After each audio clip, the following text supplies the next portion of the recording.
Duda ang Department of Justice sa pahayag ng 5 pang suspects sa Digamo Slay case na bumaliktad na rin sa kanilang mga testimonya. Hinala ni Secretary Jesus Crispin Remulla may kumukumpas sa galaw ng mga suspect. Ang itinuturo namang mastermind sa krimen na si Representative Arnulfo Teves Jr. tila may pinariringgan sa kanyang social media page. May unang balita si Salima Refran. Alam niyo, nakita si Bonjing, wala na, para ng ano. Kung sa Bisaya pa, nabuang na. Hindi mo na maintindihan kung ano-ano lang sinasabi, wala na sa lugar.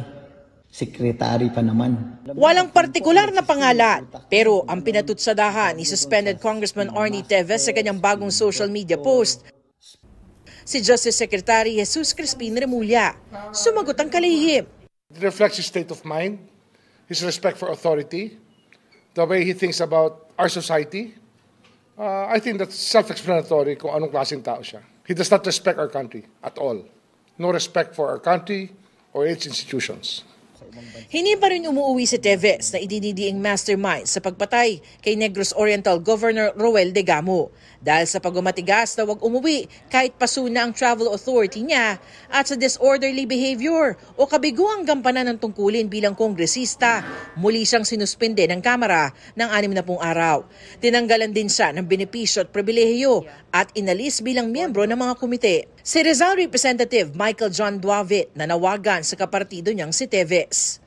If you did not mean to do any harm to our house, all of this can be cured by just coming home.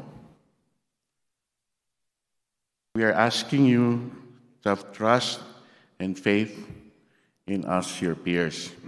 Wala pang bagong tugon si Teves sa suspensyon. 10 na mga suspect sa pagpatay na nag-recant o nagbaligtad ng naunang salaysay. Pinakahuli ang 5 nagsabing na torture daw sila. Git na Benji Rodriguez, Joric Labrador, Winrich Esturiz at mag-amang Eulogio at John Louis Gonyon. Iligal ang pag-aresto sa kanila at nalabag ang kanilang mga karapatan. Itong larawan na nasa annex ng omnibus motion ni Labrador at Rodriguez, kitang nakaposas at nakasubsub sa lupa sa isang terminal sa Bayawan City ang dalawa, pati si Joven Javier na naunang nagrekant. Ang tagpong yan, ilang oras lang matapos itumba si Digamo at 9 na iba pa. Pero ayon kina Labrador at Rodriguez, wala raw sa terminal si Rodriguez na magkahulihan. Nasa isang tindahan daw siya. Inimbitahan daw siya ng mga pulis sa presinto. Pero bago pa makasagot si Rodriguez, binitbit na raw siya sa patrol car at pinusasan. Dinala siya sa terminal at doon lang nakitang nakasubsob ang 2 taong kalaunay nalaman niyang sina Labrador at Javier.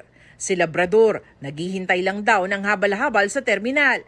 Itinanggi niyang naglabas siya ng baril dahil hindi naman daw siya armado. Nagulat siya nang biglang arestuhin at isubsob sa lupa kasama ng isa pang tao na napag-alaman niyang si Javier. Hindi raw sila binasahan ng kanilang Miranda rights. Lahat daw sila pinahirapan.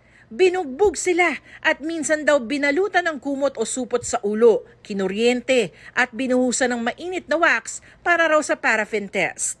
Sina Esturiz at mag-amang Gonyo naman, di raw sumuko. Nasa hotel daw sila sa Bukidnon ng dakpi ng mga sundalo at NBI, 16 na araw matapos ang pagpatay. Piniringan daw sila, pinusasan at dumaan sa iba't ibang uri ng physical abuse at torture. Pinilit din silang ituro ang isang Congressman Teves bilang mastermind.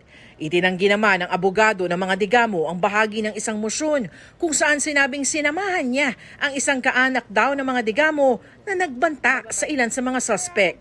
Duda rito ang DOJ. May kumumpas sa pagbaligtad ng mga suspect at pera raw ang nasa likod nito. We will investigate it anyway, no? Pero ito tatanungin ko sa inyo. Bakit gusto nilang maiwan sa NBI kung tinorture sila sa NBI? Ito ang unang balita sa Salima Refran para sa GMA Integrated News.